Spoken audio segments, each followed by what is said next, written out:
لو أنزلنا هذا القرآن على جبل لرأيته خاشعا متصدعا من خشية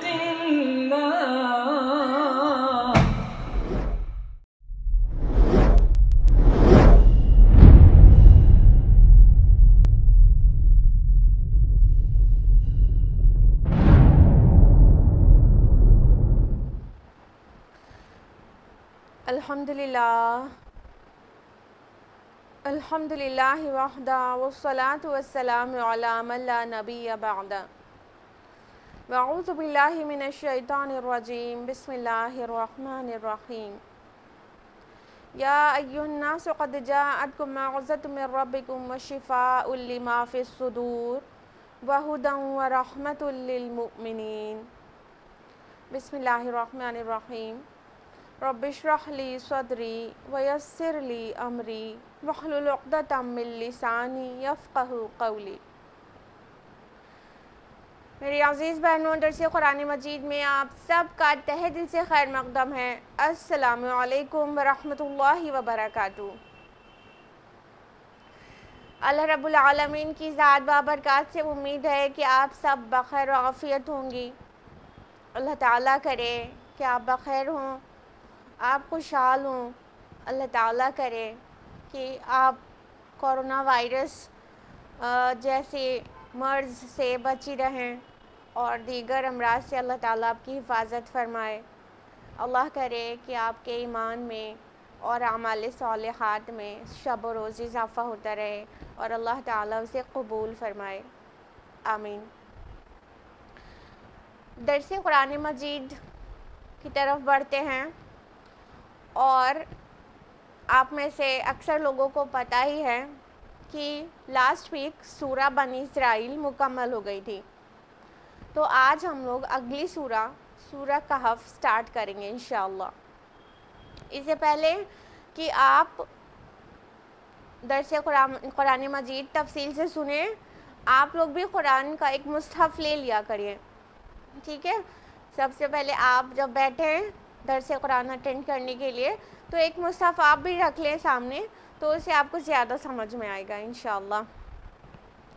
اور آپ سے ایک ریکویسٹ ہے، وہ یہ کہ قرآن مجید کی درس و تدریس جیسا کہ امت کا جو حال ہے اس میں بہت زیادہ ضروری ہے کہ اس کو عام کیا جائے، پھیلایا جائے، کیونکہ جو ملت اسلامیہ کی جو پستی ہے اس کی سب سے بڑی وجہ ہے قرآن سے دوری. تو قرآن کے قریب آنا ہی اس کا سولوشن بھی ہے. لہٰذا آپ سبھی سے ریکویسٹ ہے کہ یہ قرآن مجید کے جو درس چل رہا ہے اس کو بہت سپورٹ کریں. جیسے کہ آپ کو واٹس ایپ پر لنک ملتا ہے تو اس کو شیئر کریں، اور یوٹیوب کا چینل آپ نے سبسکرائب نہیں کیا ہو تو سبسکرائب کریں اور اس کا لنک دوسروں کو بھیجیں. اس کے علاوہ فیس بک پر جو لوگ دیکھ رہے ہیں وہ لوگ بھی اس کو شیئر کریں پلیز. فیس بک پہ ٹائم لائن پر بھی ہے، پیج پر بھی ہے، ہر جگہ پر ہے، تو آپ اس کو شیئر کریں تاکہ زیادہ لوگوں تک پہنچ سکے اور یہ ثواب صرف میرے تک ہی نہ رہے، انشاءاللہ آپ تک بھی منتقل ہو سکے. ایک تو آپ کا سننے کا ثواب، دوسرا پھیلانے کا ثواب، ڈبل ثواب آپ کو مل سکے اور اس کا مقصد حل ہو سکے کہ زیادہ سے زیادہ لوگ قرآن سے اویئر ہو جائیں. تو پلیز آپ اس کو سپورٹ کریے اس طرح سے، اور آپ اپنے لیے بھی ثواب کا ذریعہ بنائیے اور میرے لیے بڑھائیے. لاسٹ ویک کے بارے میں ہم آپ سے یہ کہنا چاہتے ہیں کہ آپ میں سے سبھی لوگوں کو لاسٹ ویک کے 5 منٹس کا آلموسٹ ریکارڈنگ نہیں مل پائی تھی. ریکارڈنگ مطلب درس قرآن، کیونکہ انٹرنیٹ کی کچھ پرابلم ہو گئی تھی، اس کی وجہ سے لاسٹ کے 5 منٹس کا ریلے نہیں ہو پا رہا تھا. تو اس کو شام کو 8 بجے پریمیئر کر دیا گیا تھا، وہ جو پوری طرح سے لاسٹ کا 5 منٹس بھی اس میں انکلیوڈ ہو گیا تھا. لہٰذا آپ کو یہ بتایا جا رہا ہے کہ کبھی بھی درس قرآن کرتے وقت لائیو میں کسی بھی طرح کی پرابلم آتی رہتی ہے. تو اس طرح کی پرابلمز آنے کی وجہ سے درس قرآن جو 2:30 بجے جمعہ کو چلتا ہے وہ تو چلے گا ہی، لیکن آج ہی کے دن شام کو 8 بجے پریمیئر بھی کر دیا جائے گا، تاکہ کہ کوئی بھی پرابلم آئی ہو دوپہر میں تو وہ شام کو کمپنسیٹ ہو جائے اور اس کا پریمیئر آپ لوگ دیکھ لیں۔ تو پریمیئر کو بھی آپ کا دن میں کسی وجہ سے مس ہوتا ہے تو رات میں 8 بجے پریمیئر دیکھ لیں یوٹیوب پر، اور اگر کسی کو نہیں پہنچ پایا وقت سے تو وہ شام کو پریمیئر دیکھ لے اور پریمیئر کو شیئر کریے تاکہ وہ بعد میں بھی لوگ دیکھتے رہیں انشاءاللہ۔ تو یہ کہنا تھا ہم کو آپ سے۔ اب ہم لوگ باقاعدہ درس قرآن مجید شروع کریں گے، اور جیسا کہ ہم نے بتایا درس قرآن مجید میں سورہ بنی اسرائیل مکمل ہو چکی ہے اللہ تعالیٰ کے بہت فضل و کرم سے، اور اب ہم لوگ بڑھ رہے ہیں اگلی سورہ نمبر 18 سورہ کہف کی طرف۔ تو سورۃ الکہف مصحف میں 18 نمبر کی سورہ ہے، اور اس کا جو نام ہے الکہف وہ ٹیکن ہے آیت نمبر 9 سے۔ آیت نمبر 9 میں اصحاب الکہف الفاظ آئے ہیں نا، تو وہاں سے ٹیکن ہے، یعنی وہ سورہ جس میں لفظ کہف آیا ہے، یعنی اصحاب الکہف یعنی غار والے۔ تو جو جہاں پہ یہ غار لفظ آیا ہے وہ والی سورہ۔ دو طرح سے قرآن مجید میں سورہ کو نیم کیا گیا ہے، ایک تو یا تو اس کا مرکزی موضوع اور مضمون ہی وہی ہو، یا تو پھر کوئی لفظ سمبولک ہو کہ وہ لفظ اس سورہ میں آیا ہو، اس کی وجہ سے اس کی پہچان بنا ہو۔ تو یہ جو سورہ ہے وہ پورا مرکزی مضمون پر اس کا نام نہیں ہے ایکچولی، بلکہ وہ لفظ آیت نمبر 9 میں آیا ہے، اس وجہ سے اس سورہ کا نام سورہ کہف ہے، اور وہیں سے یہ نام ڈیرائیوڈ ہے۔ تو یہ ہو گیا نام کے متعلق معلومات۔ اب ہم لوگ جانیں گے کہ اس کا جو زمانہ نزول ہے وہ کیا ہے۔ سورہ کہف بھی مکی سورہ ہے، سورہ بنی اسرائیل کی طرح، لیکن یہ مکہ کے دور متوسط میں نازل ہوئی ہے۔ جو رسول اللہ صلی اللہ علیہ وسلم کی مکی لائف کا مڈل پیریڈ ہے، اس وقت میں یہ نازل ہوئی ہے۔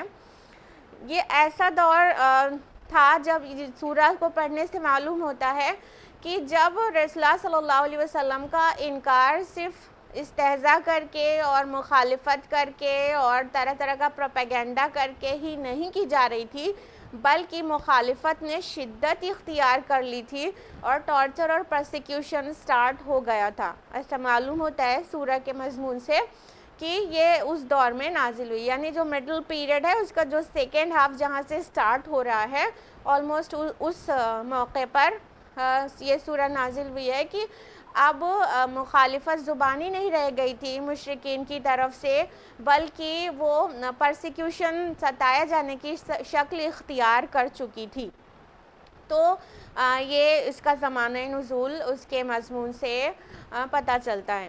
رہی بات موضوع اور مضمون کی، تو یہ سورہ قصص کی کا ایک مجموعہ ہے۔ آپ نے بھی غور کیا ہوگا، آپ پڑھتے ہوں گے بارہا اس سورہ کو، کہ اس میں 5 قصے بیان کیے گئے ہیں۔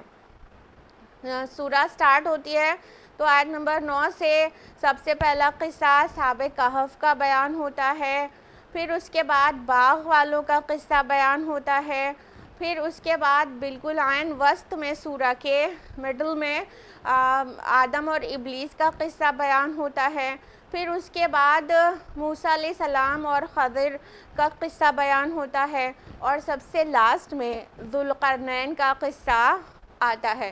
تو اس طرح سے یہ سورہ قصص کا ایک مجموعہ ہے، 5 قصے بیان ہوئے ہیں، اور سب کا اپنا مقصد ہے، اور سب سے جو ٹیچنگ ملتی ہے وہ اس وقت کے لیے ریکوائرڈ تھی۔ تو جو اصحاب کہف کا قصہ ہے وہ اس سے یہ پتہ چلتا ہے کہ مشرکین مسلمانوں اور رسول اللہ صلی اللہ علیہ وسلم کو ستا رہے تھے، ان کا جینا محال کر رکھا تھا۔ تو اصحاب کہف کا قصہ بیان کر کے واضح کر دیا گیا کہ دیکھو ہمارے اور بھی بندے تھے جو لوگ توحید پر تھے تو انہیں ستایا گیا، لیکن اللہ تعالیٰ نے ان کی کیسے کیسے حفاظت کی، اور یہ مشرکین پر الٹا پڑ گیا کہ تم بھی ہمارے نبی اور ہمارے مسلمانوں کو ستاؤ گے، تو اللہ تعالیٰ ان کی مدد کے لیے بہت کافی ہے۔ اور ساتھ ہی آخرت کی بھی ایک دلیل مل گئی کہ کس طرح اصحاب کہف وہاں پر غار میں سو جاتے ہیں ایک لمبی نیند، پھر اٹھتے ہیں، تو اس سے آخرت کا عقیدہ جو ہے اس کی طرف بھی اشارہ مل جاتا ہے کہ اللہ تعالیٰ بعث بعد الموت پر کس طرح سے قادر ہے۔ اس کے علاوہ باغ والا قصہ بیان کر کے یہ واضح کیا گیا کہ اللہ تعالیٰ کے جو نیک بندے ہوتے ہیں نا، وہ اپنے ایمان پر کس قدر فخر کرتے ہیں اور اللہ پر کس قدر توکل کرتے ہیں، اور دنیا کی جو زیب و زینت ہے نا ان کے لیے کتنی ہیچ ہے، کتنی حقیر ہے، بالکل کچھ بھی نہیں ہے۔ اور اس کے علاوہ خضر اور موسیٰ علیہ السلام کا جو قصہ بیان کیا گیا، ہم جان بوجھ کر خضر کہہ رہے ہیں کیونکہ عربی زبان میں صحیح پروننسیشن خضر ہے، خا پر فتحہ زبر، ذا پر زیر، ٹھیک ہے، تو خضر ہے صحیح لفظ، اور اردو زبان میں مستعمل ہو گیا خضر، تو چلو ٹھیک ہے، اگر خضر بھی کہتے ہیں کیونکہ مستعمل ہے تو کوئی حرج کی بات نہیں ہے، لیکن صحیح عربی میں لفظ خضر آئے گا نہ کہ خضر آئے گا، ٹھیک ہے، تو اردو زبان میں خضر کہہ سکتے ہیں، کوئی پرابلم کی بات نہیں ہے۔ کہہ رہے تھے کہ موسیٰ علیہ السلام اور خضر کا جو قصہ بیان ہوا ہے اس سے جو ٹیچنگ جو مترشح ہوتی ہے وہ کیا ہے کہ اللہ تعالیٰ جو بھی کچھ کر رہا ہے وہ بظاہر کسی کو معلوم ہو کہ یہ کیا ہو گیا، یہ تو غضب ہو گیا اور یہ تو بڑا ظلم ہو گیا، تو وہ ایکچولی ایسا نہیں ہے۔ اللہ تعالیٰ جو بھی کچھ کرتا ہے اس کے پیچھے اس کی بہت بڑی مشیت اور حکمت کار فرما ہوتی ہے، اور اس قصے سے پتہ چلتا ہے کہ جو کچھ تمہیں دکھ رہا ہے ایکچولی ویسا نہیں ہے، جو ہے اس کے اندر اللہ کی کوئی خیر پنہا ہے جو تم نہیں سمجھ پا رہے ہو۔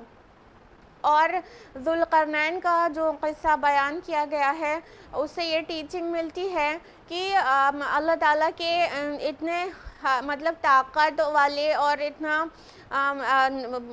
مطلب قوت والے بادشاہ تھے ذوالقرنین، اور ان کو تکبر نہیں تھا، جو کفار مکہ چھوٹی سی بستی میں اور بہت اپنے آپ کو بہت قابل سمجھ رہے ہیں اور بہت اکڑ رہے ہیں، تو دیکھ لو ان کو تنبیہ کی گئی، ان کو دکھایا گیا کہ دیکھو ذوالقرنین بھی تھا، بادشاہ تھا، اور وہ اس کو اللہ تعالیٰ نے کتنی صلاحیت دے رکھی تھی، اس نے اس شان سے اس دیوار کو تعمیر کیا جو دنیا کی سب سے مضبوط دیوار ہے، اس کے باوجود بھی اس کا عقیدہ کیا تھا کہ جب اللہ چاہے گا تو یہ ڈھہ جائے گی، یہ کچھ بھی نہیں رہ جائے گی، یہ سوراخ ہو جائے گی، اور جب تک اللہ چاہے گا تب تک ہی رہے گی۔ تو وہاں سے یہ پورا واضح ہوتا ہے کہ کفار مکہ کی جو اکڑ ہے وہ بے مطلب ہے، بے سود ہے۔ اور تو اس طرح سے یہ سارا مضمون لیے ہوئے سورہ آگے بڑھتی ہے، اور اس کی سٹارٹنگ جو ہوتی ہے وہ اللہ کی حمد و تسبیح سے ہوتی ہے، اور اینڈنگ بھی اسی پر ہوتی ہے۔ اور ساتھ ہی آپ دیکھیں گے کہ یہ جو پریویس سورہ ہے، سورہ بنی اسرائیل، جہاں پر ختم ہوتی ہے عین وہیں سے یہ سورہ شروع ہوتی ہے۔ سورہ بنی اسرائیل کی آخری آیت ہے جو آیت نمبر 111، وہ ختم ہوتی ہے نا وَقُلِ الْحَمْدُ لِلَّهِ الَّذِي الفاظ پر، اور یہ سورہ شروع ہوتی ہے الحمدللہ الذی پر، یعنی کہ جیسے وہاں پر حکم آیا تو یہاں پر تعمیل ہو گئی، لہٰذا یہ دونوں صورتوں کے مابین ایک بہت زوجیت کا ربط ہے، مطلب دونوں سورہ پیر کی شکل میں ہیں، دونوں کے مضامین بھی بہت زیادہ ایک دوسرے سے ملتے جلتے ہیں، اور دونوں سورہ جو ہے اس کی جو لمبائی ہے وہ بھی آلموسٹ برابر ہی ہے۔ 12 رکوع پر سورہ بنی اسرائیل مشتمل ہے اور 12 رکوع پر سورہ کہف بھی مشتمل ہے، اور سورہ کے عین وسط میں یعنی 7ویں رکوع کی سٹارٹنگ میں بنی اسرائیل میں بھی قصہ آدم اور ابلیس بیان ہوا ہے، اور عین اسی جگہ پر سورہ کہف میں بھی 7ویں رکوع کی شروعات میں قصہ آدم اور ابلیس اسی آیت کے ساتھ شروع ہوتا ہے جیسا بنی اسرائیل میں ہوا تھا. تو اس طرح سے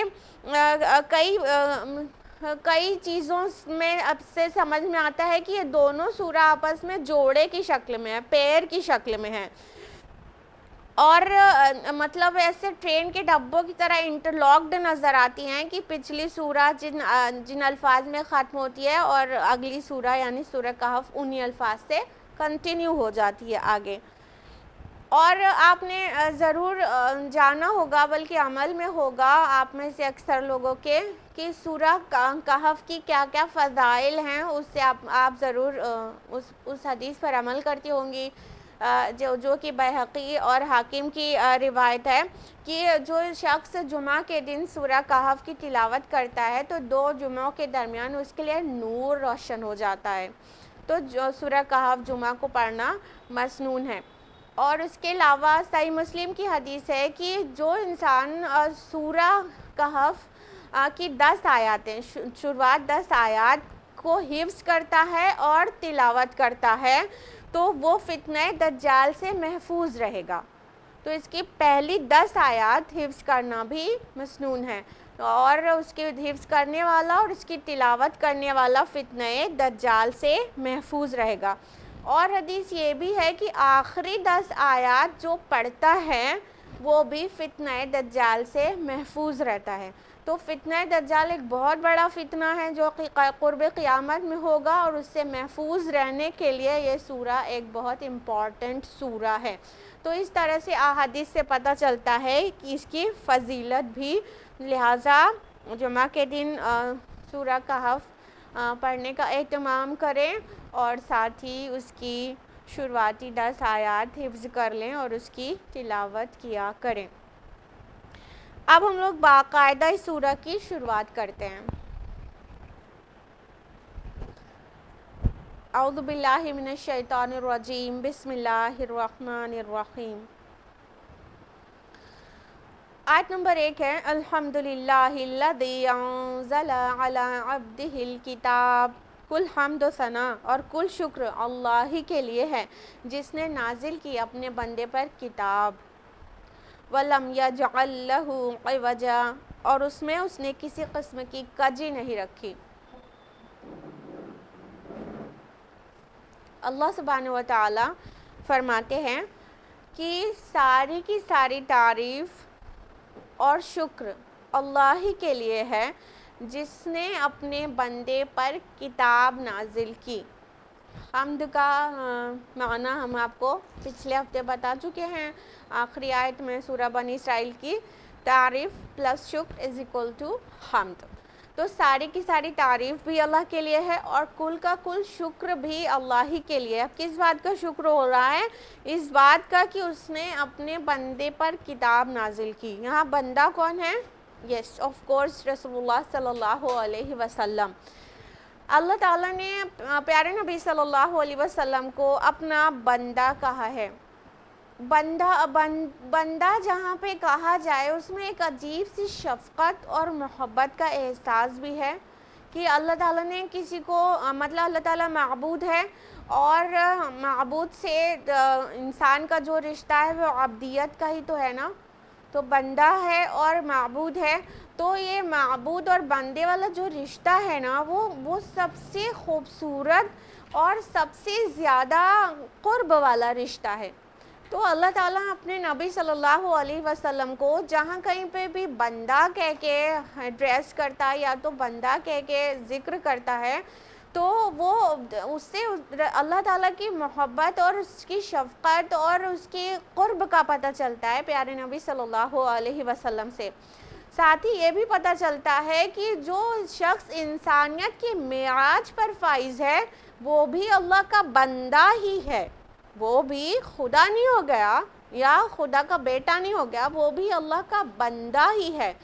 یعنی پوری دنیا میں پورے نون ورلڈ میں جو شخصیت جو عظیم الشان سطح پر سب طرح سے اعلیٰ اور برتر اور عظمت والی ہے، وہ ہے محمد الرسول اللہ صلی اللہ علیہ وسلم۔ جب رسولوں کے بھی سردار ہیں تو اب کچھ رہ نہیں جاتا اس بات میں کہ آپ سے اوپر کوئی انسانیت نہیں ہے۔ ساری انسانیت کی معراج ہے محمد الرسول اللہ صلی اللہ علیہ وسلم۔ تو ان کو بھی اللہ تعالیٰ بندہ کہتا ہے، تو وہ بھی صرف اللہ کے بندے ہی ہیں۔ فرمایا کہ کتاب نازل کی، اور الکتاب سے مراد ظاہر بات ہے یہ قرآن مجید ہے۔ تو قرآن مجید کا جو نزول ہے وہ بہت ہی شکر کا باعث ہے کہ نہیں ہے؟ کیونکہ قرآن مجید تو اللہ تعالیٰ نے ہدایت نامہ بنا کر نازل کیا، اور ہدایت کی انسان کو سب سے زیادہ ضرورت ہے۔ تو جب اللہ تعالیٰ نے ہم کو گائیڈ کرنے کے لیے جو کتاب دے دی، اس سے بڑی نعمت کچھ اور ہو ہی نہیں سکتی، آپ سوچ کر دیکھ لیجئے، آپ لکھ کر اس کو موازنہ کر لیجئے کہ ہدایت سے بڑی نعمت کچھ بھی نہیں ہو سکتی ہے۔ تو اللہ تعالیٰ نے کتاب کے ذریعے ہمیں ہدایت نصیب کی ہے۔ پیارے نبی صلی اللہ علیہ وسلم کو ایک بہت اہم اور خاص بنا دیا کہ اپنی آخری کتاب نازل کی ہے، اور ایسی کتاب نازل کی جو کبھی چینج نہیں ہونے والی ہے، جو تا قیام قیامت ویسی ہی رہنے والی ہے۔ تو یہ شکر کا باعث نہیں تو اور کیا ہے؟ تو نہ صرف رسول اللہ صلی اللہ علیہ وسلم کے لیے بلکہ ہم سب کے لیے بھی ضروری ہے کہ ہم اللہ تعالیٰ کا اس پر بہت زیادہ شکر کریں کہ اس نے قرآن مجید جیسی کتاب ہمارے بیچ نازل کر دی اور ہم کو گمراہی سے بچا لیا۔ ذرا سوچئے کہ اگر قرآن مجید ہمارے بیچ نہ ہو تو کون طے کرے کیا صحیح اور کیا غلط ہے، کیا ہونا چاہیے اور کیا نہیں ہونا چاہیے، کیا ہمارا جینے کا طریقہ ہونا چاہیے، کیا ہمارا پولیٹیکل سسٹم، اکانومک سسٹم ہونا چاہیے، سوشل سسٹم ہونا چاہیے، کیا ہمارے کے لیے ویلیوز ہیں، کیا ہمارے عقائد درست ہیں، کون سے عقائد غلط ہیں۔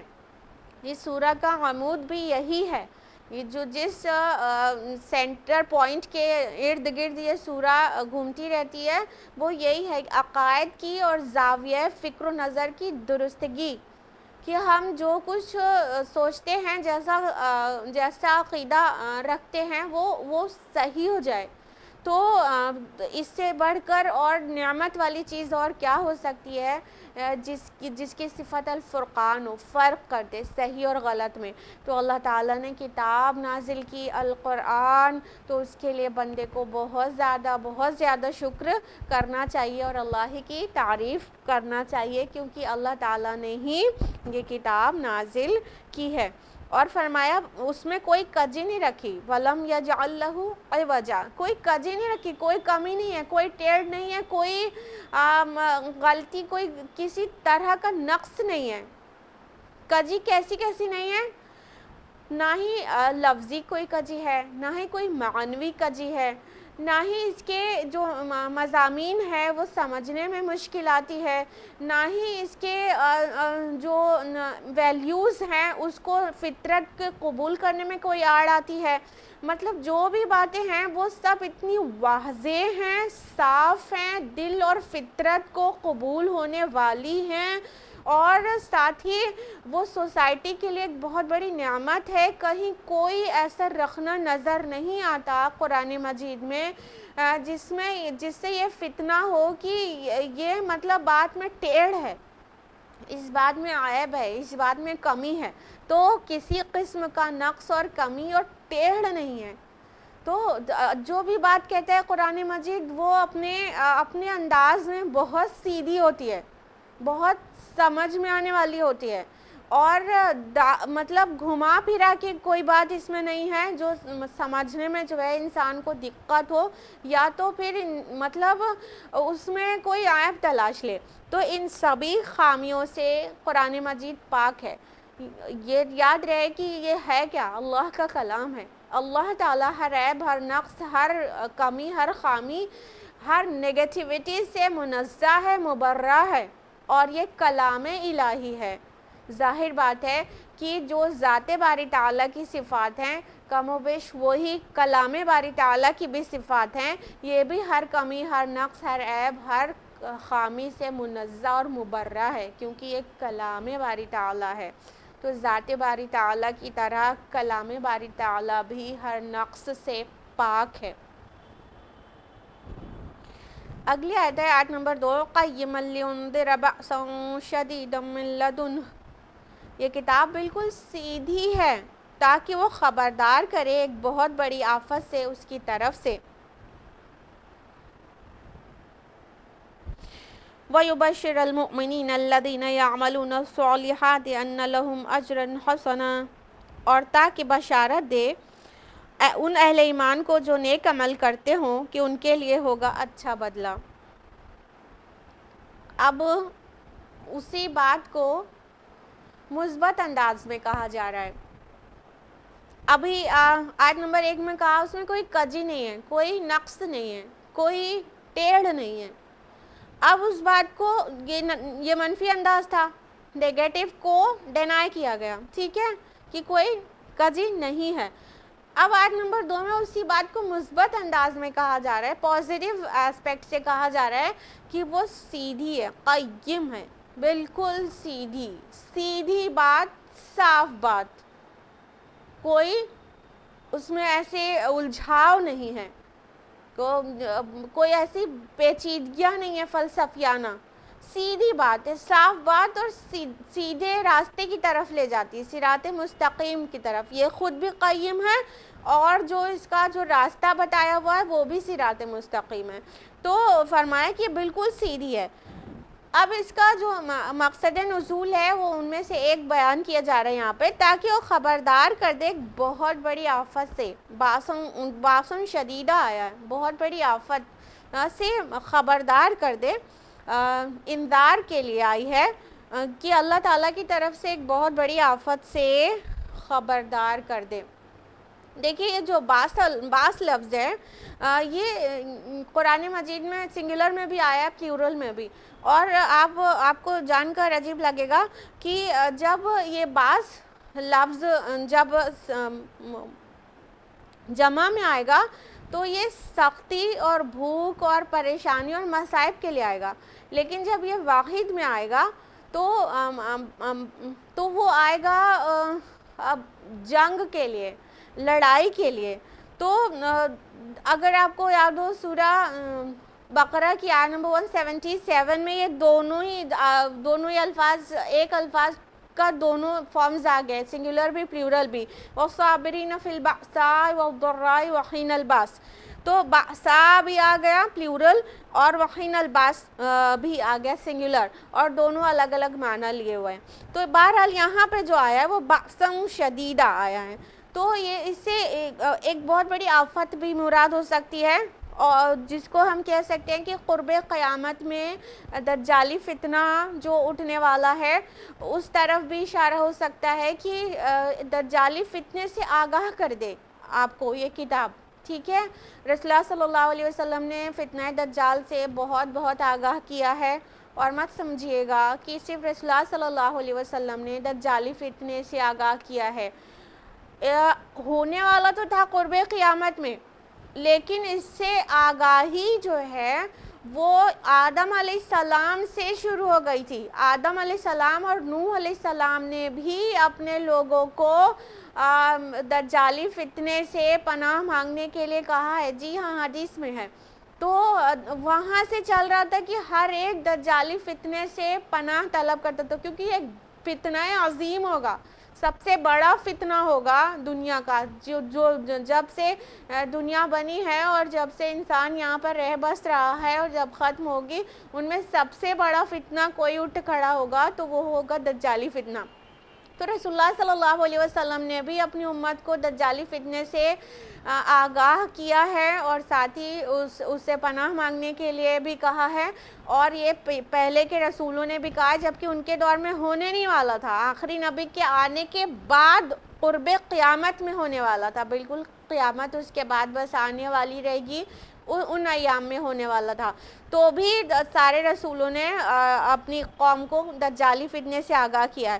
تو یہاں پر ممکن ہے یہ دجالی فتنہ مراد ہو، اور اگر جنگ مراد ہے یہاں پہ باسن شدیدہ سے، تو وہ جنگ احادیث میں صراحت کے ساتھ آتا ہے، کتاب الملاحم میں، کتاب الفتن میں، اور جس میں قیامت کا بیان ہے جن کی کتب میں احادیث کی، اس میں صراحت کے ساتھ آتا ہے ایک جنگ جس کو الملحمۃ العظمیٰ کہا گیا، ایک بہت بڑی جنگ، اس جنگ کی طرف اشارہ ہو سکتا ہے۔ اور یہ جنگ کو بائبل میں یعنی کہ انجیل میں جو پریزنٹ ڈے بائبل ہے اس میں آرمیگیڈون نام سے ذکر کیا گیا ہے کہ بہت بڑی جنگ ہوگی قیامت کے قریب، اور اس کو آرمیگیڈون کہا گیا ہے۔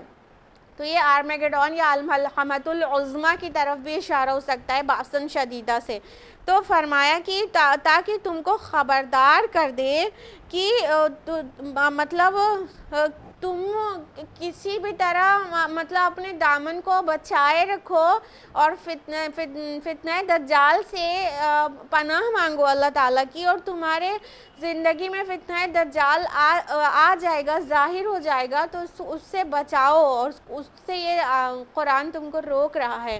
اور رسول اللہ صلی اللہ علیہ وسلم کی ذات مبارکہ نے بھی یہ کام کیا ہے کہ بہت بہت بہت بہت آگاہ کیا ہے۔ بہرحال یہ تو اسپیسیفک ہو گیا فتنہ دجال، اور بہت بڑی آفت قیامت بھی ہو سکتی ہے جو کہ انسان کے لیے ایسا دن ہوگا جو بہت ہی ہولناکی والا ہوگا، تو اس سے بھی آگاہ کیا جا رہا ہے۔ تو فرمایا کہ انذار کے لیے یہ کتاب آئی ہے، تو قیامت سے بھی تم آگاہ ہو جاؤ، تمہیں آخرت میں تمہیں جواب دینا ہے، اس سے بھی ہوشیار ہو جاؤ۔ اور ساتھ میں فرمایا کہ تاکہ بشارت دے ان اہل ایمان کو جو نیک عمل کرتے ہوں، اور ان کے لیے اچھا بدلہ ہوگا۔ تو یہاں پہ آگاہ کر دیا گیا اور ساتھ میں خوشخبری بھی سنا دی گئی، یعنی قرآن مجید انذار اور تبشیر دونوں کے لیے آیا ہے۔ لاسٹ ویک بھی ہم نے بتایا تھا کہ رسول اللہ صلی اللہ علیہ وسلم کی ذات بھی بشیر و نذیر دونوں ہے، اور قرآن مجید بھی بشیر و نذیر دونوں ہے، آگاہ کرنے والا بھی اور خوشخبری سنانے والا بھی۔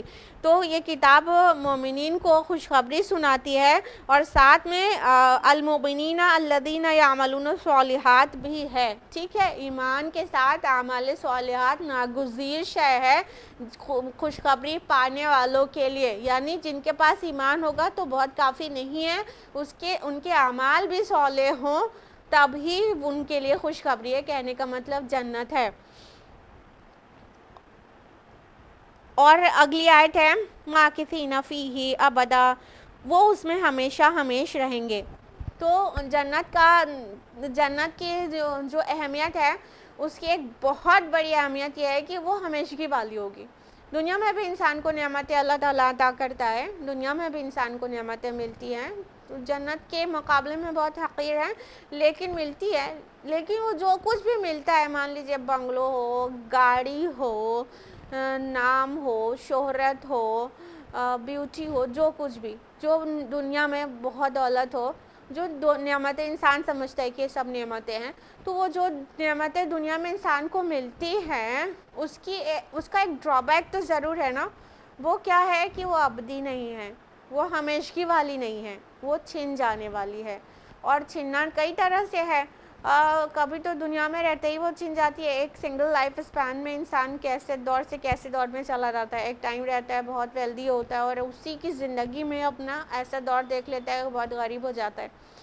اگر ایسا نہیں بھی ہوا، پورے تھرو آؤٹ لائف وہ ویلدی تھا بھی، تو بھی موت تو اسے چھین ہی لیتی ہے نا، ان ساری نعمتوں سے الگ کر دیتی ہے۔ تو یہ جو دنیا کی نعمتیں ہیں نا، وہ چھن جانے والی، وہ پائیدار نہیں ہیں۔ اور جنت میں جو کچھ ملے گا نا، وہ ہمیشگی والا۔ یہاں پہ ابدا لفظ آئے نا، ہمیشہ مطلب کبھی بھی نہیں چھننے والا، ہمیشگی والا۔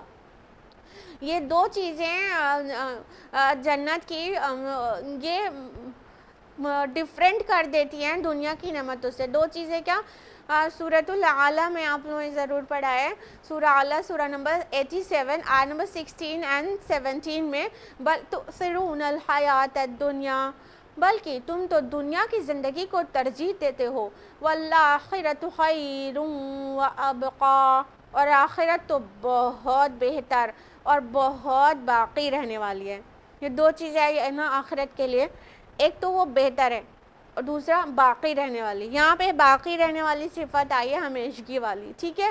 اور دوسری جو امپورٹنٹ چیز ہے جنت میں جو دنیا سے بہت الگ کر دیتی ہے وہ بہتر ہے. یہاں کے سونا چاندی اور گہنے، اور کوئی بادشاہ بھی کس طرح سے اپنے محل کو سجائے گا وہ بھی بہت حقیر ہے، ہیچ ہے جو جنت میں ملے گا. اس میں جو مسندیں ہوں گی، جو بستر ہوں گے، جو لحاف ہوں گے، اس کا استر جو ہے وہ دبیز ریشم کا ہوگا، استر لائننگ. ہاں تو وہ سورہ رحمان میں پڑھتے ہوں گے آپ لوگ. تو وہ جو نعمتیں ہیں وہاں کی وہ بہت زیادہ گنا بہتر ہیں اور پائیدار ہیں. دنیا کی زندگی میں جو کچھ ملتا ہے ایک تو وہ حقیر ہے، انسان سمجھ رہا ہے کہ بہت قیمتی ہے، لیکن وہ جنت کے مقابلے انتہائی حقیر ہے. دوسرا وہ چھن جانے والی ہے، اس لیے یہاں کی نعمتوں میں دل نہ لگائیں. یہ سب تو ایگزامینیشن کے لیے ملا ہے، اور جنت کی جو نعمتیں ملیں گی وہ چھننے کے لیے نہیں ملے گی اور نہ ہی کوئی ایگزامینیشن کے لیے ملے گی، بلکہ وہ انعام کے طور پر ملے گی. اگلی آیت ہے وَيُنذِرَ الَّذِينَ قَالُوا اتَّخَذَ اللَّهُ وَلَدًا، اور خبردار کر دے ان لوگوں کو جنہوں نے کہا کہ اللہ نے بیٹا بنایا. اب دیکھیں انذار یہاں پہ بہت غالب ہو گیا. آیت نمبر 2 میں لِيُنذِرَ بَأْسًا شَدِيدًا آیا، ٹھیک ہے، تاکہ خبردار کر دے ایک بہت بڑی آفت سے. پھر ایک آیت چھوڑ کر پھر آیت نمبر 4 میں آیا وَيُنذِرَ الَّذِينَ، کہ ان کو انذار کر دے، ان کو خبردار کر دے. پریویس آیا میں جو آیت نمبر 2 میں آیا تھا وہ تو جنرل تھا، ٹھیک ہے، جنرل سب کو خبردار کر دے، سب کے لیے انذار ہے. اور یہاں پر تھوڑا اسپیسیفک آیا ہے، کون سے کس کے لیے انذار کر دے، کس کو خبردار کر دے؟ ان لوگوں نے جنہوں نے کہا کہ اللہ نے بیٹا بنایا ہے، یعنی کہ کرسچنز ہو گئے اور ساتھ میں جیوز بھی ہو گئے، کیونکہ انہوں نے بھی ایک ٹائم پہ کہا نا عزیر علیہ السلام اللہ کا بیٹا ہے. اور ایسے مشرکین بھی مراد ہو گئے، کیونکہ وہ بھی کہتے ہیں نا کہ فرشتے اللہ کی بیٹیاں ہیں، اور اپنے جو بھی معبودان باطل تھے ان کو اللہ کے ساتھ اس طرح سے ریلیٹ کرتے تھے. تو یہ تو خصوصاً تو عیسائی ہو گئے، کیونکہ انہوں نے کہا کہ مسیح علیہ السلام اللہ کے بیٹے ہیں. تو خصوصی بات تو یہی ہو گئی کہ عیسائیوں کے لیے، پھر یہودیوں اور مشرکین کے لیے بھی ہو گیا. تو اللہ تعالیٰ اس بات پر سب سے زیادہ غضبناک ہے کہ اللہ تعالیٰ کے ساتھ شرک کیا جائے، شرک جلی کیا جائے، شرک فی الذات کیا جائے. اللہ تعالیٰ کا بیٹا کہنا یہ شرک فی الذات ہے، اللہ کی ذات کے ساتھ کسی کو شریک کر دیا. بیٹا ہے تو اللہ کے ہم پلہ ہوگا نا، معاذ اللہ. یعنی اللہ تعالیٰ کے جو صفات ہیں وہ بیٹے کے اندر بھی ہوں گی. آخر پٹھان کا بیٹا پٹھان اور انصاری کا بیٹا انصاری ہی ہوتا ہے نا. تو اللہ تعالیٰ کے بیٹا کہہ دیا تو اللہ کے ہم پلہ بنا دیا کسی کو، جبکہ وَلَمْ يَكُنْ لَهُ كُفُوًا أَحَدٌ. یہ عقیدہ ہونا چاہیے نا کہ اس کے جیسا کوئی بھی نہیں ہے، اس کے ہم پلہ کوئی بھی نہیں ہے، اس کے مساوی کوئی بھی نہیں ہے. لَيْسَ كَمِثْلِهِ شَيْءٌ، اس کے جیسی کوئی بھی چیز نہیں ہے. یہ قرآن کا عقیدہ ہے. لیکن عیسیٰ علیہ السلام نے تو اپنے کو اللہ کا رسول بتایا اور ان کو تعلیم دی توحید کی، لیکن وہ عیسائیت جو کہ پال نے اتنی بدل دی کہ اس کو کرسچینٹی کے بجائے پالنسی کہنا چاہیے. کیوں؟ پال کا بنایا ہوا عقیدہ تھا یہ سب، تثلیث کا یعنی ٹرینٹی کا، کہ خدا تین میں کا ایک ہے. اور یہ جو کفارے کا عقیدہ ہے ان کے ہاں کہ عیسیٰ علیہ السلام سب کے سنز کی وجہ سے وہ صلیب پر چڑھ گئے، پھر ان کا ریزریکشن ہوا. اور جب تک یہ عقیدہ نہیں رکھیں گے کہ عیسیٰ علیہ السلام ہمارے گناہوں کی وجہ سے صلیب پر چڑھے ہیں، تب تک وہ ان کے سالویشن، ان کا نجات ممکن نہیں ہے. تو یہ سب پال کا گڑھا ہوا عقیدہ ہے. تو اللہ تعالیٰ نے بہت زیادہ غضبناک ہوتا ہے ان کے اوپر کہ جنہوں نے کہا کہ اللہ کا بیٹا ہے. تو یہ سینٹ پال نے جو کرسچینٹی میں اتنی تبدیلیاں کر دیں اور پھر اس کے بعد پھر سب کے سب ان کے فالوورز ان کو بالکل بلائنڈلی فالو کرتے جا رہے ہیں اور اس کو عین مسیحت سمجھ رہے ہیں. وہ ہرگز مسیحت نہیں ہے, وہ عیسائیت نہیں ہے, وہ بلکہ پولنٹی ہے, وہ پولیت ہے. پال کیا کا دکھایا ہوا گڑھا ہوا عقیدہ ہے. تو اللہ تعالیٰ بہت زیادہ غضبناک ہے ان لوگوں سے جن لوگوں نے اللہ تعالیٰ کے ساتھ ایسا والا شرک فی ذات کیا. یہ اللہ کی ذات کے ساتھ شریک کر دینا ہے. فرمایا آیت نمبر 5 میں ما لہم بہ من علم ولا لآبائہم, انہیں اس کے بارے میں کچھ بھی علم نہیں ہے اور نہ ہی ان کے آباء و اجداد کو تھا. کبرت کلمۃ تخرج من افواہہم, بہت بڑی بات ہے جو ان کے منہوں سے نکل رہی ہے. ان یقولون الا کذبا, وہ نہیں کہتے مگر سراسر جھوٹ. اب اللہ تعالیٰ کی ناراضگی ظاہر ہو رہی ہے کہ وہ جو کہتے ہیں نا اللہ کا بیٹا ہے, وہ ہرگز علم کے ساتھ نہیں کہتے ہیں. اور علم کا جو ماخذ ہے وہ کیا ہے؟ اصل ماخذ اس کا آسمانی ہے, یعنی اللہ تعالیٰ کی طرف سے وحی کے ذریعے آیا ہوا علم. تو وہ علم کے ساتھ نہیں کہتے ہیں بلکہ بغیر علم کے کہتے ہیں, اور ان کے آباء و اجداد بھی کہتے تھے تو وہ بھی بغیر علم کے کہتے تھے. اللہ تعالیٰ نے شرک کی کوئی دلیل چھوڑی ہی نہیں ہے. تو شرک کی نہ کوئی دلیل سالڈ کبھی تھی اور نہ کبھی ہے, اور نہ ہی یہ فطرت میں انکلکیٹڈ ہے. فطرت میں کیا انکلکیٹڈ ہے؟ توحید. اندر کی جو آواز آتی ہے وہ توحید کی آتی ہے کہ پوری کائنات کا خالق اور مالک اور فرما روا صرف اور صرف ایک ہی ہو سکتا ہے.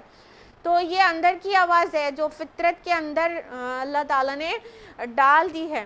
تو یہ بھی توحید کی پکار لگاتی ہے, اور آسمانی جو بھی ہدایات آئیں اس میں ہمیشہ ہر رسول ہر نبی نے ایک اللہ کی طرف بلایا ہے لوگوں کو. تو جو بھی لوگ شرک کرتے ہیں ان کے پاس کوئی بھی دلیل نہیں ہے شرک کی, کوئی آسمانی دلیل. جو کچھ اور دلائل دیے جاتے ہیں وہ نہایت ہی کمزور بلکہ واہیات قسم کے ہیں, اور آسمانی کوئی بھی دلیل اللہ نے کبھی شرک کی نازل نہیں کی کہ کوئی بھی گنجائش بنے کہ فلاں آسمانی کتاب میں تو ایسا ہے. اب ہم جانتے ہیں کہ اس میں بہت ایڈلٹریشن اور بہت سارے چینجز ہو چکے ہیں, تو ابھی اس میں کچھ ایسی ویسی باتیں بھی موجود ہیں بائبل میں بھی, اور جو اس کے علاوہ آسمانی کتابیں تھیں اس میں بھی, لیکن وہ ایڈلٹریشن ہے, وہ ملاوٹ ہے, وہ ایکچول نہیں ہے. ایک ہی کتاب ملاوٹ سے پاک ہے اور وہ قرآن مجید, تو یہاں پر نہیں ملے گا. اور بات یہاں پر صرف اتنی نہیں ہے کہ دیگر آسمانی کتابوں میں شرک کی مطلب گند آتی ہے, تو وہ کہیں پہ جو ملاوٹ ہے تو وہاں پہ شرک کی بو آ سکتی ہے, لیکن جو پورشن پاک ہے وہاں پر بہت توحید کے دلائل ملتے ہیں آج بھی. ان آسمانی کتابوں سے جو کبھی پیور تھی اب نہیں ہے, اس میں بھی توحید کے دلائل بہت بھرمار ہیں. چاہے وہ کرسچینٹی ہو ان کے لیے بائبل ہو, چاہے وہ جیوز کے لیے جو توراہ ہے بائبل کا اولڈ ٹیسٹمنٹ وہ ہو, وہاں پر توحید کے دلائل بکھرے پڑے ہیں اور توحید کی ہی بات کرتے ہیں.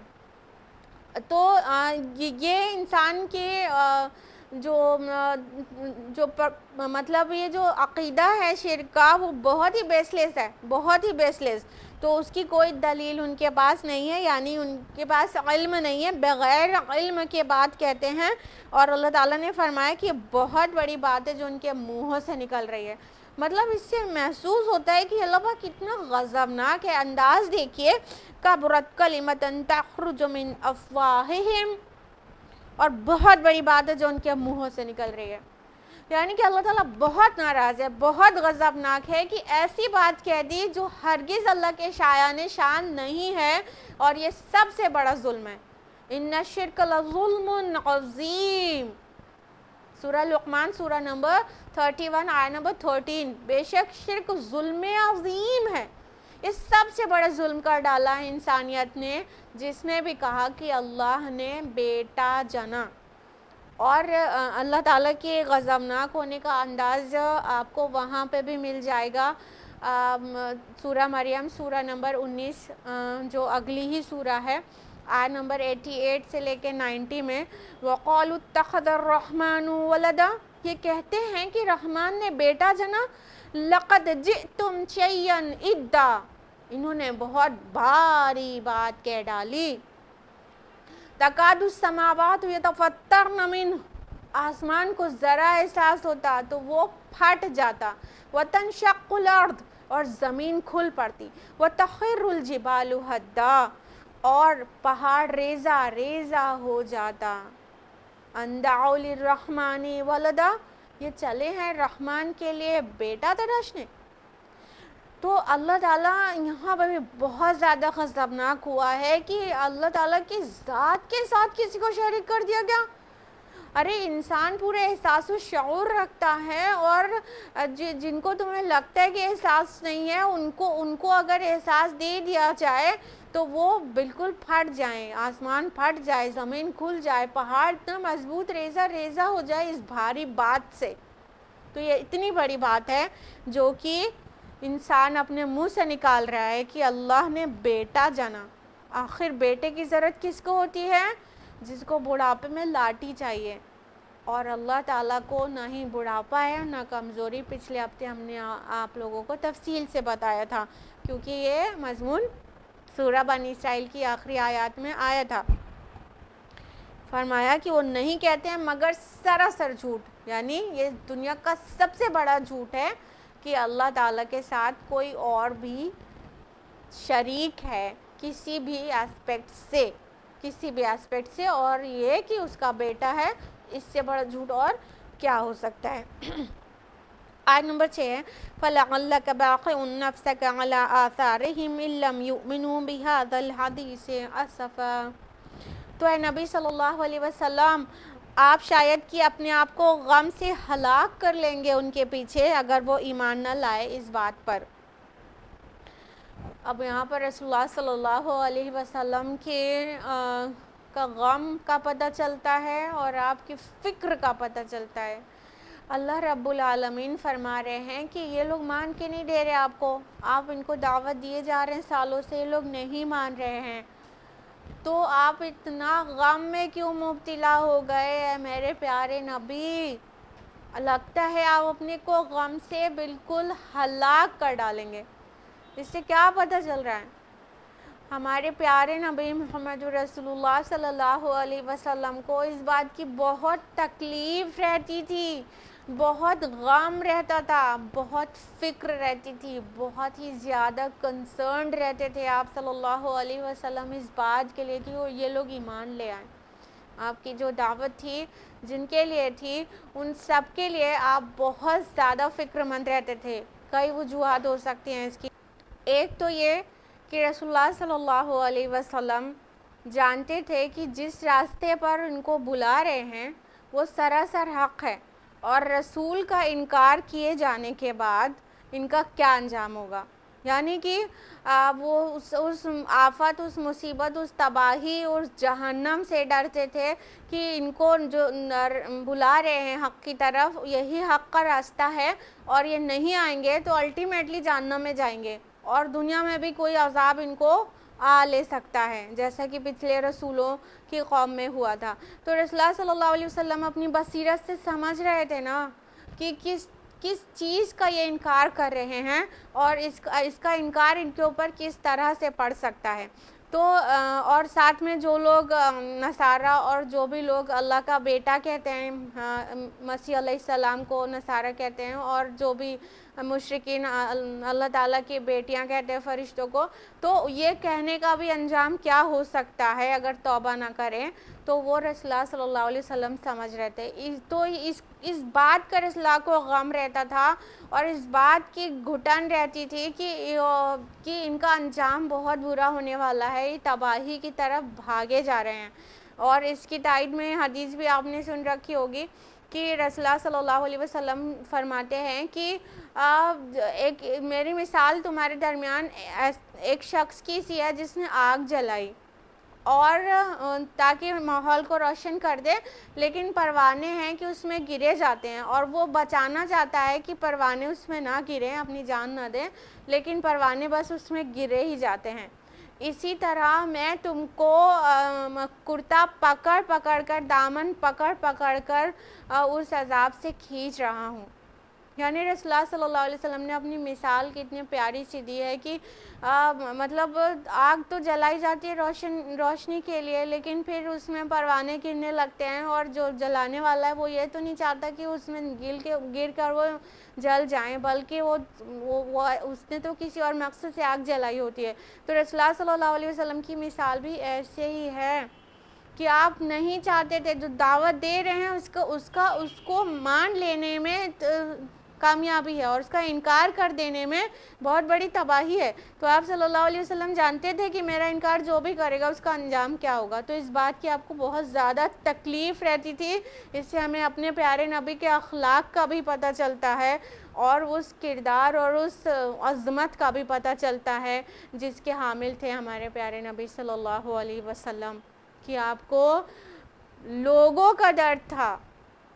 آج ملت ان کی اپنے ہی گناہوں پر نہیں ڈر رہی ہے، اور ہمارے پیارے نبی ہمارے گناہوں، ہمارے تباہی سے بہت زیادہ فکر مند رہتے تھے، جو فکر ہمیں خود بھی اپنی نہیں ہے۔ اس کی ایک وجہ یہ بھی ہو سکتی ہے کہ رسول اللہ صلی اللہ علیہ وسلم کو کوئی نہ کوئی فکر لاحق رہتی ہو کہ کہیں مجھ سے کمی تو نہیں ہو رہی، کہیں مجھ سے کوئی کوتاہی نہ ہو جائے، کہیں مجھے میسج کو ڈیلیور کرنے میں کچھ بھی کمی نہ رہ جائے۔ حالانکہ رسول اللہ صلی اللہ علیہ وسلم نے اپنی پوری طاقت کے ساتھ، اپنی پورے مطلب قوت کے ساتھ اور اتمام حجت کر دیا تھا، پھر بھی کہیں نہ کہیں ہو سکتا ہے ایک کھٹک رہتی ہو کہ کوئی مجھ سے کوئی کوتاہی نہ ہو جائے، تو اس بات کا بھی آپ کو بہت ملال اور غم رہتا ہو۔ تو اللہ تعالیٰ نے واضح کیا کہ اے نبی یہ آپ کی کمی نہیں ہے، یہ آپ کی کوتاہی نہیں ہے کہ آپ اپنے کو غم سے ہلاک کیے جا رہے ہیں، اور یہ لوگ جو ایمان نہیں لا رہے، ان کے نہ لانے پر آپ اتنا کیوں گھٹ رہے ہیں۔ یہ اللہ کی شفقت کا بھی پتہ چلتا ہے کہ آپ کیوں گھٹ رہے ہیں اتنا زیادہ۔ جو لوگ مان کر نہیں دے رہے ہیں آپ کو، ان لوگوں کے لیے آپ اپنی جان کو ہلاک کیے ڈال رہے ہیں۔ یہ آپ کے ذمہ نہیں ہے کہ آپ ان کو ہدایت پر لے ہی آئیں، آپ کا کام پہنچا دینا ہے، اور آپ پہنچا رہے ہیں اور بہت حجت تمام کر رہے ہیں، تو آپ اپنی جان کو ایسے ہلاک نہ کریں۔ ٹائم ٹو ٹائم اس طرح کی باتیں آتی رہتی ہیں۔ تو اللہ تعالیٰ نے رسول اللہ صلی اللہ علیہ وسلم کی گھٹن اور غم کو قرآن مجید میں اتار دیا۔ اس سے ہمیں اپنے پیارے نبی سے محبت اور بڑھ جانا چاہیے کہ ہمیں اپنی فکر جتنی نہیں ہے اتنی ہمارے پیارے نبی کو ہماری تھی۔ اگلی آیت ہے اِنَّ جَعَلْنَا مَا عَلَى الْأَرْضِ زِينَةً لَهَا، یقیناً ہم نے بنا دیا ہے جو کچھ زمین پر ہے اسے اس کا بناؤ سنگار، لِنَبْلُوَهُمْ أَيُّهُمْ أَحْسَنُ عَمَلًا، تاکہ انہیں ہم آزمائیں کہ ان میں سے کون بہتر عمل کرتا ہے۔ اب دیکھیں اس بات کا جواب اگلی آیت میں آ گیا کہ مت سمجھیے اے نبی کہ آپ سے پہنچانے میں کوئی کوتاہی ہو رہی ہے، بلکہ ان کا ایمان نہ لانے کی وجہ تو کچھ اور ہی ہے، اور وہ یہ کیا ہے، دنیا کی زیب و زینت پر فریفتہ ہو گئے، یہاں کے بناؤ سنگار، یہاں کے گلیمر پر یہ مر گئے، یہ اسی پر فدا ہو گئے، اس کی وجہ سے یہ ایمان نہیں لا رہے ہیں، نہ کہ آپ کے پہنچانے میں کوئی کمی اور کوتاہی ہے۔ اور ساتھ ہی یہ بھی پتہ چلا نا کہ یہ جو ایمان نہیں لانے کی جو وجہ ہے وہ دنیا کی زیب و زینت بھی ہے، یعنی کہ اللہ تعالیٰ نے تو دنیا میں جو کچھ بھی رکھا ہے اس میں ہاں بڑے مطلب معروبات ہیں، اس میں بہت لذتیں ہیں، اس میں بہت گلیمر ہے، بہت اٹریکشن ہے، ہاں یہاں کی رنگینیاں اور یہاں کی محفلیں اور یہاں کی بازاریں اور یہاں کی رونقیں اور یہاں کا انداز اور یہاں کا بزنس اور سب میں اپنی اپنی رونقیں ہیں. مال اولاد نام شہرت سب بہت اٹریکٹیو چیزیں ہیں.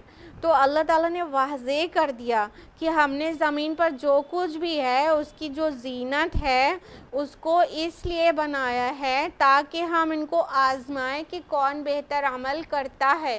یعنی یہ زیب و زینت میں الجھنے کے لیے انسان کو نہیں بھیجا گیا بلکہ انسان کو اس زینت کے ساتھ جو دنیا میں ہے اس زینت کے ساتھ اس لیے رکھا گیا ہے کہ اللہ تعالیٰ دیکھ لے کہ اس میں الجھ کر مقصد زندگی کون بھول جاتا ہے اور کون اس سے اپنا دامن بچا کر اس کو استعمال کرتے ہوئے، یہ نہیں کہ اس کے قطع نظر کر لیا جائے، اس سے بالکل ترک کر دیا جائے، بلکہ ان کے بیچ میں کون اپنے دامن کو جائز کی حد میں محدود رکھتے ہوئے اپنا مقصد زندگی یاد رکھتا ہے، کون راہ ہدایت راہ صراط مستقیم پر چلتا رہتا ہے. یہ ٹیسٹ ہے یہاں کے جو رونقیں ہیں، جو گلیمر آف دا ورلڈ ہے، وہ اس کا مقصد یہ ہے کہ انسان ٹیسٹ ہو جائے کہ اس کے بعد بھی نیک عمل کون کرتا ہے.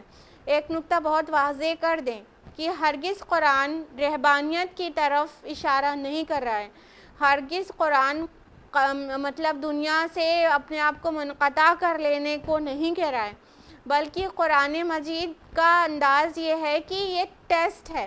اور رسول اللہ صلی اللہ علیہ وسلم نے اپنی زندگی کو گزار کے دکھا دیا کہ ٹھیک ہے اولاد بھی ہیں، ٹھیک ہے وہ بازاروں میں بھی جاتے ہیں اور لوگوں کے ساتھ رشتہ داری بھی قائم کرتے ہیں، ان ساری رونقوں کو استعمال کیا اور اس کے بیچ میں رہے، لیکن جائز کی حد میں محدود کر لیا.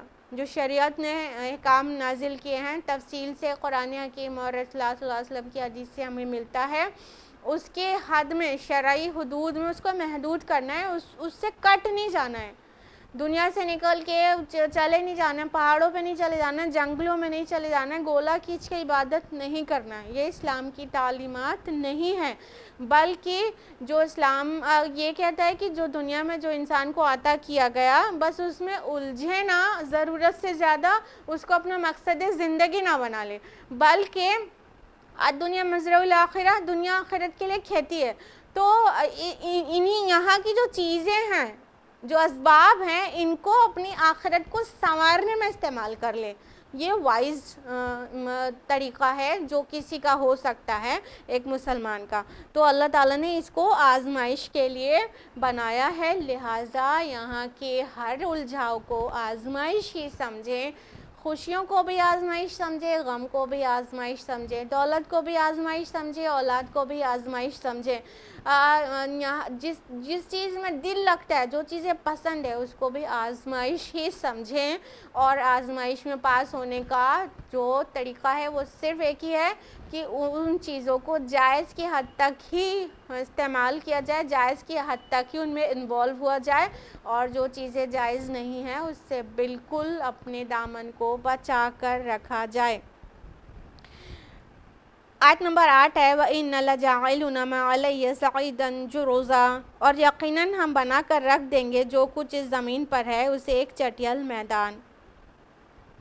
اب اللہ تعالیٰ نے واضح کر دیا کہ یہ جو کچھ رونقیں دکھ رہی ہیں یہ بہت ٹیمپریری ہے، یہ ہرگز ہمیشگی کے لیے نہیں ہے. یہ تم جن چیزوں میں الجھے ہو، یہاں کی رونقیں اور یہاں کے بازار اور یہاں کا بزنس وہ اور یہاں کے جھرنے اور یہاں کے پہاڑ، وہ کچھ بھی نہیں رہ جانے والا ہے، بلکہ ایک وقت آئے گا کہ یہ سب درہم برہم ہو جائے گا، ساری رونقیں ختم ہو جائیں گی اور ایک چٹیل میدان بن جائے گی یہ زمین. یہ جو خوبصورتی بھی ہے نا زمین کی وہ بھی ختم ہو جائے گی. یہ بہت ٹیمپریری ہے جو کچھ بھی ہے، اور یہ مطلب سب کچھ اجاڑ دیا جائے گا قیامت میں، اور اسی زمین پر محشر کا میدان ہوگا، اور یہاں پر ہی جو لوگ جمع ہوں گے، تو سارے جو ریجز اینڈ فروز دکھتے ہیں آپ کو، پہاڑ اور کھائی، وہ کچھ بھی نہیں رہے گی، سب فلیٹ کر دیا جائے گا. تو وہ ساری رونقیں یہاں کی ختم ہو جائیں گی، چاہے دیکھنے والی رونقیں ہوں، چاہے معنوی رونقیں ہوں، وہ کچھ بھی نہیں بچے گی. سب کو ایک مطلب فلیٹ میدان کی طرح یہ زمین بنا دی جائے گی، اور سب کچھ ختم ہو جائے گا، سب کچھ چھن جائے گا. الٹیمیٹلی بچے گا وہی جو اعمال ہیں، اور اس کا نتیجہ آخرت میں جو ملے گا، تو پھر سے رونقیں صرف انہی کو ملیں گی، اور بہت پائیدار اور بہت بہتر رونقیں وہ جنت میں ہوگی. وہ اس کو ملے گی جس نے اپنے دامن کو یہاں کے غلط الجھاؤ سے بچا کے رکھا تھا، اور اس کے نصیب میں نہیں آئے گی جو اسی میں الجھ کر رہ گیا تھا اور آزمائش میں فیل ہو گیا تھا. پھر اس کے لیے ابدی عذاب ہوگا. اللہ تعالیٰ اس عذاب سے بچائے، اور اللہ تعالیٰ جنت میں جگہ نصیب کرے. یہ تھا آج کا درس قرآن، آیت نمبر 1 سے لے کے 8 تک. اور اب وقت اجازت نہیں دیتا کنٹینیو کرنے کا، پلان میں بھی یہی تھا کہ 8 تک ہو پائے گا، تو اب وہ ہو گیا ہے. جانے سے پہلے آپ سے پھر سے ہم ریکویسٹ کرنا چاہتے ہیں، جو لوگوں نے شروع میں جوائن نہیں کیا تھا وہ ہماری یہ ریکویسٹ نہیں سن پائے ہیں، کہ لاسٹ ویک کا جو درس قرآن تھا وہ فیو منٹس کا انٹرپٹ ہو گیا تھا انٹرنیٹ کی پرابلم کی وجہ سے، اس کا پریمیئر رات میں کر دیا گیا تھا.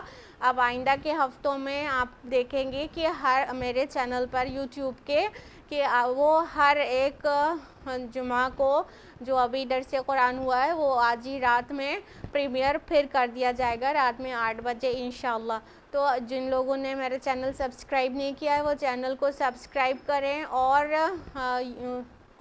اس کا لنک شیئر کرتے رہیں واٹس ایپ پر، فیس بک پر، اور فیس بک پر میرے پیج کو لائک کریں اور اس کو شیئر کریں. جو بھی درس قرآن وہاں پر موجود پاتے ہیں آپ لوگ، اس کو دوسروں کے ساتھ شیئر کریں. میرے یوٹیوب چینل کے علاوہ دوسرے چینلز پر بھی آپ کو یہ درس قرآن مل جائے گا، اور تو دوسرے چینلز کو بھی آپ دیکھیں. IRO میڈیا ہے، تقویٰ IRO چینل ہے یوٹیوب کا، اس پر بھی درس قرآن آپ کو یہ مل جائے گا پریمیئر کی شکل میں، تو وہاں سے بھی آپ فائدہ اٹھا سکتی ہیں. آج کے لیے اتنا ہی. اللہ رب العالمین سے دعا ہے کہ اللہ تعالیٰ ہم سب کو قرآن مجید پڑھنے، سمجھنے، عمل کرنے اور غیروں تک پہنچانے کی توفیق عطا فرمائے. جو ہم لوگوں نے آج جانا، سنا، کہا، اللہ تعالیٰ اس کے ہر خیر کے پہلو پر عمل کرنے کی توفیق دے، اور ہر انذار سے ہم کو آگاہی نصیب کرے، اور ہم کو ان چیزوں سے بچا لے جس سے اللہ تعالیٰ ناپسند کرتا ہے. جزاکم اللہ خیراً کثیرا، وآخر دعوانا ان الحمد للہ رب العالمین، والسلام علیکم ورحمۃ اللہ وبرکاتہ.